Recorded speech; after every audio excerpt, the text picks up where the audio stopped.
Guess what, everyone? The camera, it is working, which it did not on Monday.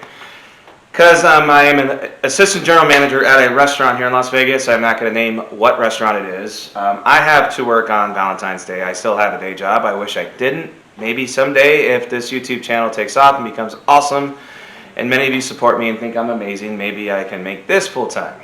But for right now, I am doing this for fun. I'm doing it because I love it. I'm doing it because I just love talking to the world. And as telling you before, when we were doing a preview for this, I'm a huge, obviously, sports fan, a huge Arizona Cardinals fan, a huge football fan, huge baseball fan, love to play golf. But I also have just an affinity for music. In another world, I think I am probably the lead singer of, either a rock band or maybe I'm in a pop band. If I had the dance moves, of say Justin Timberlake or Nick Lachey, or something like that. But anyways, I'm getting off base here. So the 1950s, I just did a YouTube short for the 1950s, and I appreciate your participation on voting. I knew that the voting would be slow on that because me as a huge fan, there's a lot of songs in the 50s that I don't even know about. That's even before my parents were alive.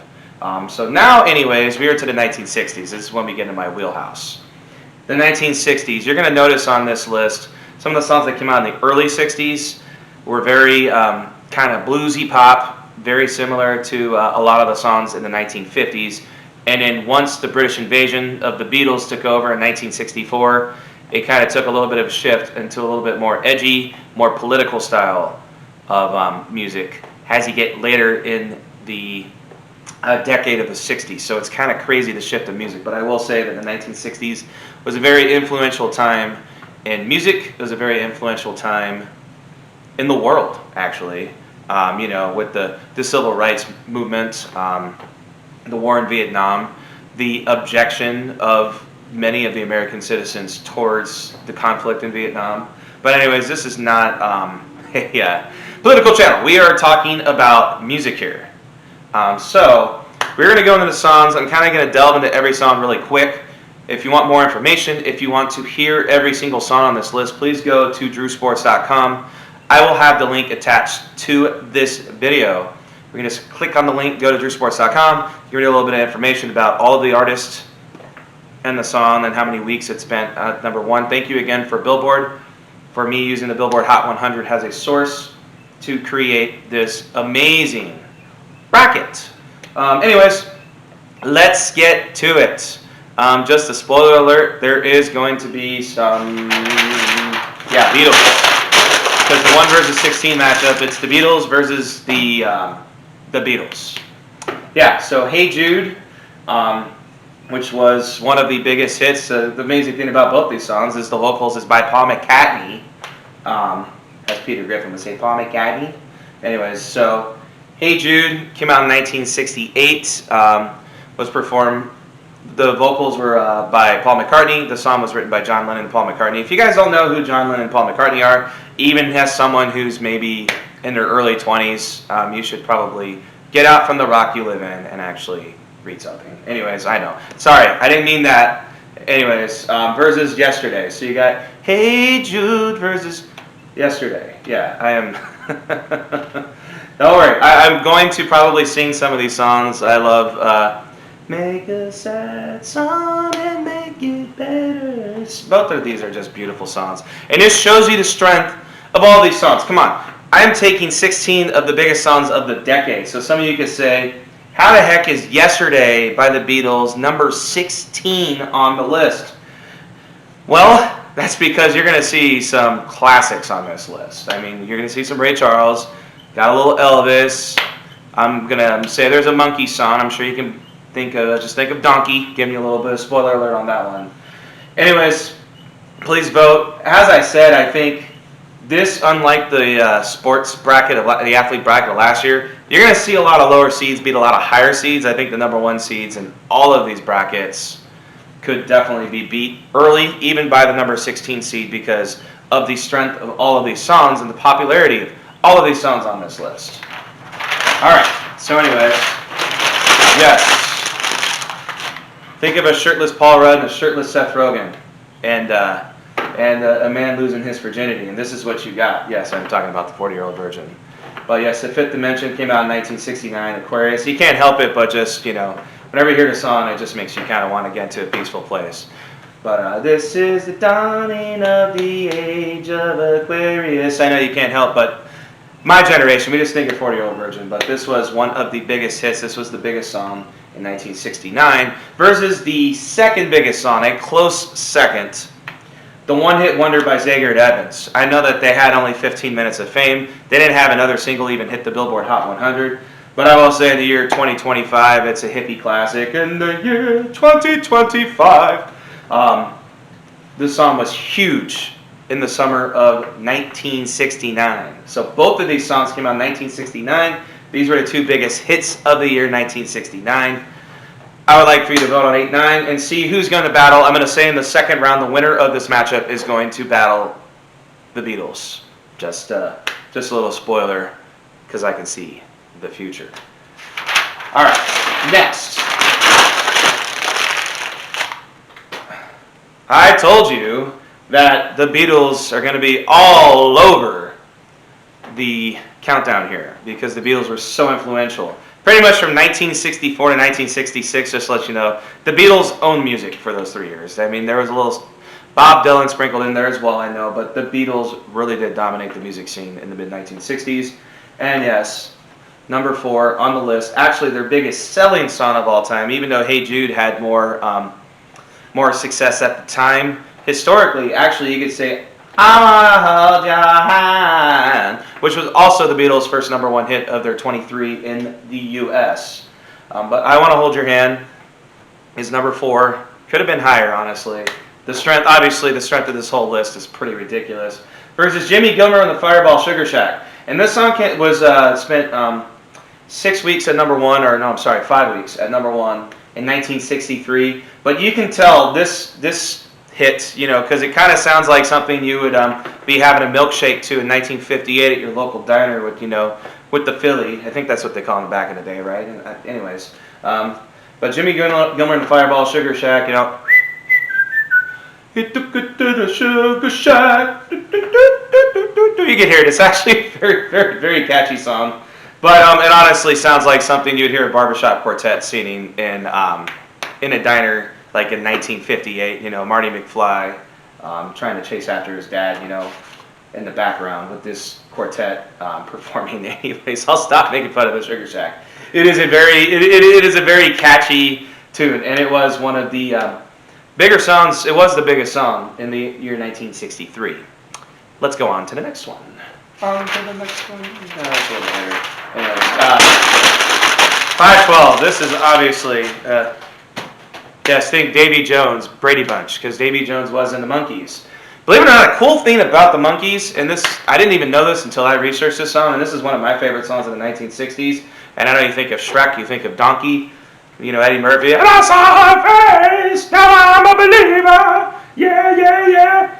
The Monkees, I'm a Believer. This song is actually written by Neil Diamond. Yes, the Neil Diamond, which is a cool little fact about that song. Versus number 12. And yes, Can't Buy Me Love by the Beatles. Yes, thank you, Ringo. But yes, this is the 4th, and I'll actually give you a spoiler, the final Beatles song. So the top of the bracket in this region, 4 of the 8 songs are by the Beatles. We could just have the Beatles just totally dominating the top portion of the 60s bracket. But yes, Can't Buy Me Love, which was their second big hit in 1964. After, of course, I Want to Hold Your Hand. I Want to Hold Your Hand. Anyways, yeah, the Beatles, as they call it, the British invasion. Let's just be honest. The Beatles, still today, they're regarded as the most influential band or music group in the history of music by many, many, many music critics. And really, just their influence they had on music, their influence they had on the world, cannot be understated. And that's why we're taking the 16 of probably the best songs. You can argue maybe there's a couple that are not in there, but these are the 16 biggest songs in the 1960s, and 25% of them are by one band, which is absolutely redonkulous. Anyways, let's go to the non-Beatles side of the bracket.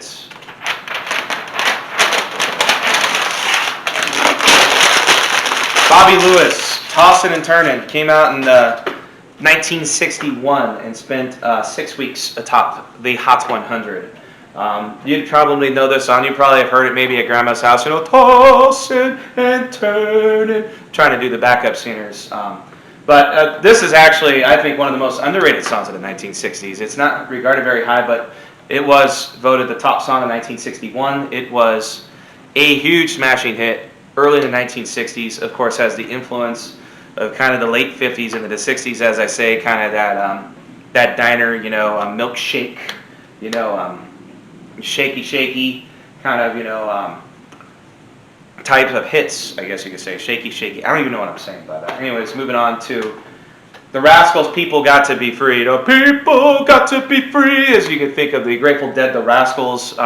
Were a very political band. This song came out in 1968. This song actually it is widely regarded as the song was written in response to the assassinations of Robert Kennedy and Martin Luther King Jr. Obviously, two very influential voices in the 1960s. Of course, Martin Luther King Jr. Is maybe you can call him like one of the pioneers, the kings of the civil rights movement that we're still fighting in today's society. But yeah, the Rascals, People Gotta Free versus Bobby Lewis, Tossin' and Turnin'. I have a feeling this will be a very competitive matchup. So please vote. Let's go to the next one. Yeah. So this song was done 2 times before and several times since. It's been one of the most redone songs throughout generations. But who did it better? I heard it through the grapevine than Marvin friggin' Gaye. And we know that Marvin Gaye in the 60s and 70s had several big hits. I mean, Marvin Gaye is an absolute legend. But nothing can touch the 7 weeks at #1. And I think a dark horse to get through this region, because I think this is one of the best songs of the 60s. And I absolutely love this song. Every time I hear this song, I blare it up when I'm in the car. But, I heard it through the grapevine, 'cause I just want you to be mine. Yeah, I heard it through the grapevine. It is, oh man, I can't help it every time I hear it. And the Marvin Gaye also is one of just my favorite voices ever. Versus the joke, I just saw the other guys recently. It makes me think, Mamma Mia, all Jersey Boys. So obviously, the Jersey Boys who performs here in Vegas. This is the big song they know, which was done by the Four Seasons in 1962. Big girls don't cry. Big girls, they don't cry. Yeah, this shows you the strength. Obviously, it's a 14 seed. But yes, this was the biggest hit of 1962 versus the biggest hit of 1968. Please vote. As you say, these matchups are going to be very competitive. It's all about personal taste, everyone. I just laid out for you to play it out. Come on, man. You thought we'd get away with the 60s without Elvis. I know Elvis was in acting in karate, doing 15 movies throughout the 60s, and obviously, the joke about. I mean, obviously, we all make our Elvis jokes. It can be chubby Elvis or early days Elvis. But I'm sure y'all don't forget that Elvis actually was in the Army. And actually, when he was honorable discharged in 1960, actually had moved up to the rank of sergeant. So, so Elvis, when he came back from the Army, one of the first singles he did was "Are You Lonesome Tonight?" Yes, I'm sure you know the song. I'm not gonna. Oh man, yes, I'm not going to redo it too much more, but yes, it is. Elvis obviously had more big singles, but this is the last. I will let you know. This is the last single of Elvis that will be on this bracket. Obviously, by the 1970s, Elvis he did have a little bit of reunion in the 1970s, a little bit of a revival into the music scene. But "Are You Lonesome Tonight" was his last #1 hit that is going to be on this bracket. Versus, man, and I know, you guys are like, you're cynical, man. You're putting Elvis against Ray Charles. What is wrong with you? But Ray Charles, it might be the most, growing up in a very segregated Georgia in the 1930s and deemed blind at age 7. Ray Charles is probably, you could argue, one of the most successful music stories of all time. Like, he is an absolute legend. And obviously, he is regarded as one of the geniuses of music in the 50s and 60s. And I Can't Stop Loving You, which I can't even, like, try to sing this song because I would just be doing Ray Charles a disservice here. You know, I can do the Beatles or Elvis, but I'm not going to do Ray Charles. So I'm just going to say that this is going to be a big-time, brutal matchup of two early 60s classics. One more matchup, everyone. Christy Faith and his orchestra is back. And this, in my opinion, might be the biggest song of all time. And trust me, you hear it on every oldie station. The theme from the movie A Summer Place, which came out in the winter of 1959, but wasn't released, the song, until January 1960, and didn't hit the Billboard Hot 100 until the spring of 1960. So guess what? It is deemed, the theme from A Summer Place, to be in the 1960s bracket, not the 1950s bracket. But yes, you have probably heard the theme from The Summer Place. You probably heard it, you know, listening to an oldie station if you ever do. You know, the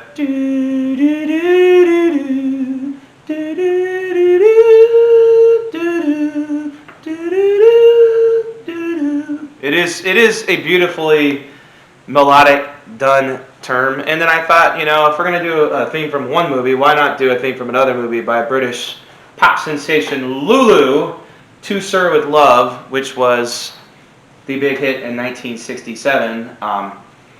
Lulu was the third artist behind Vera, behind the Auf Wunderstein. I'm sure you remember that song. That came out. So Lulu was the third artist anyways. The third British female artist, I'm sorry, I'm stumbling on my words, to be in the Billboard Hot 100 with the #1 hit. And yes, this song, To Sir With Love. It's very it is very late 1960s. You think about it, kind of in the version of the Age of Aquarius, kind of that little, kind of, you know, studio pop, kind of something you would listen to while you're at a picnic. That's what it kind of reminds me of, I would say. Something you listen to at a picnic, yes. Anyways, 2:15, big matchups. I will say, as I say, it's up to you to vote. And I hope you do vote. I hope you enjoyed this video. I hope you enjoyed me stumbling on my words as I organically tell you about every single song on this list. A lot of it's significant meaning to me. Obviously, the Beatles will be an influence on this bracket, just like they were on this list. And just to let you know, Paul McCartney and his other projects will be showing up in later regions, because Paul McCartney is one of the biggest influences in the history of music. Anyways, please like and subscribe to this channel. I'm trying to get to 1,000 subscribers. I need your help, please. And then vote. You can vote at Twitter, @StuDrew, hashtag best song ever. And also, I will have attached underneath drewsports.com, I will have the link attached to where you can listen to all of these songs. You can also just click on them on YouTube if you want to know what the song is. Or you can just go to my article at drewsports.com, read some information I have on every single song and the artist creating these songs, and listen to them, just in case if you haven't or you need another listen. I'm sure most of you, especially anyone my age and older, have heard just about every single one of these songs on the list, especially the Beatles songs. And the Monkees, come on, man, even the youngins here, you know, you remember Donkey, you remember Donkey singing at the end of Shrek, 'cause I'm a believer, yeah, yeah, yeah. Anyways, I am a believer. Believe in all of you. Bye.